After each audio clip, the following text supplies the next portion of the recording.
She set out to build a billion-dollar empire, a lifestyle kingdom that would rival the likes of Martha Stewart or Gwyneth Paltrow.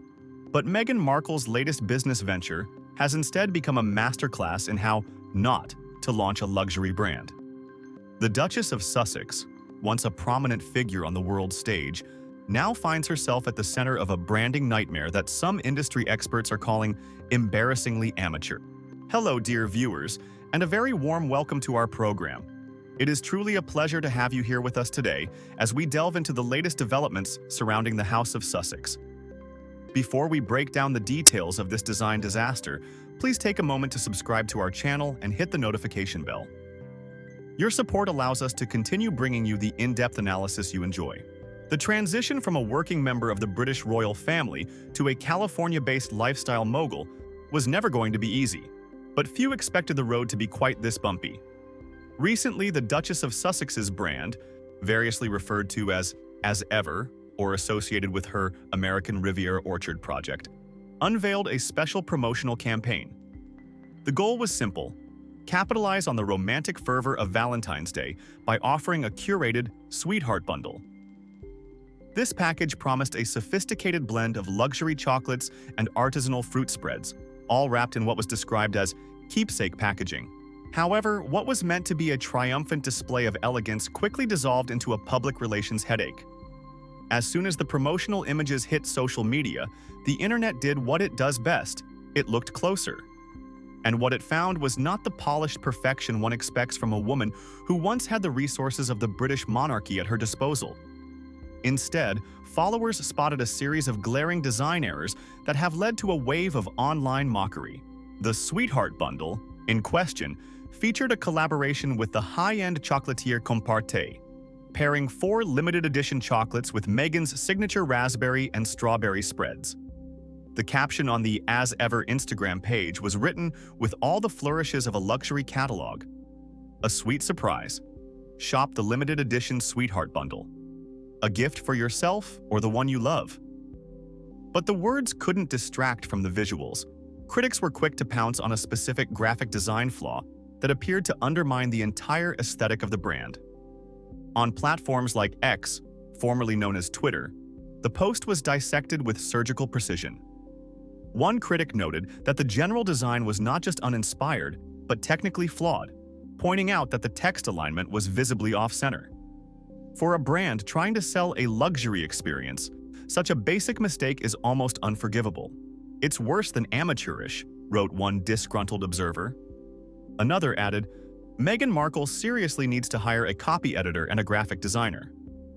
These aren't just the grumblings of haters. These are the observations of a public that has been told to expect excellence from the Duchess. When you position yourself as a tastemaker, the taste must be impeccable. Perhaps the most stinging critique came from a professional within the industry. A user claiming to have spent 30 years in the product and commercial photography business chimed in, stating quite bluntly that the quality of the promotional material was subpar. They noted that the product placement had no base, meaning the items appeared to be floating or poorly anchored in the frame, and that the overall composition lacked the balance required for professional advertising. "Yes, this sucks," the expert concluded, adding with a touch of irony, "Royally, I might add." Another eagle-eyed commentator pointed out that the layout was asymmetrical in a way that felt accidental rather than intentional. Ugh. I wish that she had bracketed the right-hand side with the candle and put the spread inside the candle. Center the words, they suggested, essentially providing the creative direction that Meghan's team apparently missed. This brings us to a larger, more pressing question. Why is this happening? Meghan and Harry are living in a multi-million-dollar mansion in Montecito. They have signed deals with Netflix and Spotify worth tens of millions. They are surrounded by the elite of Hollywood. So why does her brand look like it was put together na kolenke, or, as we say in English, on the fly, with little professional oversight?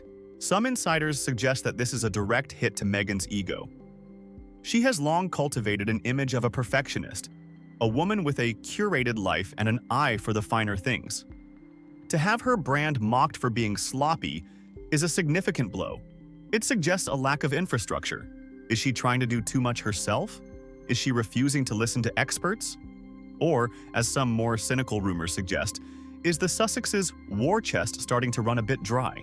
While the brand struggles with its visual identity, Prince Harry has been brought in to provide some much-needed star power, though his role in the latest promotional video has raised a few eyebrows of its own. In a clip shared to celebrate the Valentine's collection, we see a glimpse into the couple's private world. The Duchess is seen walking into Harry's study carrying a tray laden with the as-ever chocolates. Harry, seated at his desk, looks up with an expression of genuine excitement. "Yes, please," he exclaims, reaching for a chocolate bar. Meghan giggles, a sound that has become a staple of their public interactions, before handing over the treat. It's a moment intended to be adorable and relatable, but to many viewers it felt staged and slightly uncomfortable. Critics have pointed out the shift in Harry's public persona.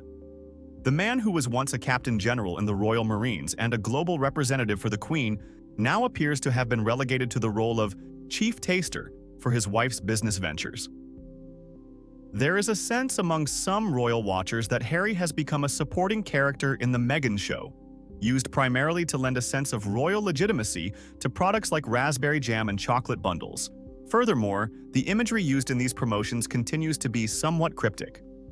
In one photo shared to mark the occasion, Meghan is seen holding red balloons, but her face is strategically hidden.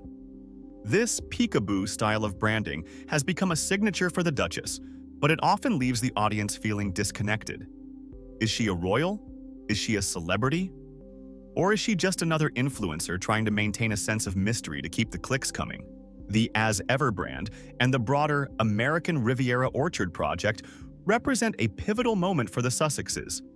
This is their attempt to create a sustainable, long-term income stream that doesn't rely solely on tell-all interviews or Netflix documentaries about their grievances with the royal family. It is an attempt to build something positive and creative, but business is a cold, hard world, and the marketplace doesn't care about royal titles. It cares about quality, consistency, and value. The failure to get the basics right, like centering text on a promotional image, suggests a level of disorganization that is worrying for the brand's future. If you are asking customers to pay a premium for a signature collection and keepsake packaging, the presentation must be flawless. In the luxury sector, the packaging is the product. If the image looks cheap, the consumer assumes the product is cheap. There is also the matter of the competition. The lifestyle space is incredibly crowded. Martha Stewart has decades of experience and a reputation for ironclad quality control. Gwyneth Paltrow's Goop, while often controversial, is visually stunning and professionally managed. Even other celebrities who have entered the space, like Blake Lively or Chrissy Teigen, have invested heavily in top-tier design and marketing teams. Meghan is entering a lion's den, and currently, she appears to be unarmed. As we look at the trajectory of the Sussexes since their departure from the United Kingdom, a pattern seems to be emerging. There is often a grand announcement, a flurry of excitement, and then a series of execution errors that stall the momentum. We saw it with their Spotify deal, which ended abruptly with an executive calling them grifters. We see it with the fluctuating popularity of their Netflix content. And now, we see it with the launch of As Ever. The harsh reality is that a royal title can open doors, but it cannot keep them open. It can get you a meeting with a CEO, but it cannot make people buy your jam if the label is crooked. The public's fascination with the prince and the actress is waning, replaced by a more critical eye that demands substance over style, or at the very least, a very high level of style. This latest design error may seem like a small thing, a minor glitch in the grand scheme of things. But in the world of high-stakes branding, there are no small things. Every post, every caption, and every pixel is a reflection of the brand's values. If the value being projected is good enough, then the brand will never reach the heights Meghan clearly desires. As we conclude this deep dive into the latest Sussex setback, one can't help but wonder what the future holds for As Ever. Can Meghan turn this around? Can she hire the right people, step back from the day-to-day design decisions, and build the empire she envisioned? Or will this be remembered as just another sweet surprise that left a bitter taste in the mouths of the public? We would love to hear your thoughts on this. Do you think the criticism of Meghan's brand is justified, or are people being too hard on her? Is the amateur look a genuine mistake, or is it perhaps an attempt to look more authentic and less corporate? And what do you make of Prince Harry's role in these promotional videos? Does it diminish his royal standing, or do you find it charming? Please share your opinions in the comments section below. We always look forward to reading your insights and engaging in a respectful discussion. Thank you so much for spending your time with us today. If you enjoyed this video, please give it a thumbs up and share it with others who might find it interesting. Your engagement helps us reach more people and continue the conversation. Until next time, take care of yourselves and each other. We look forward to seeing you in our next update. This is your host, signing off. Thank you for watching.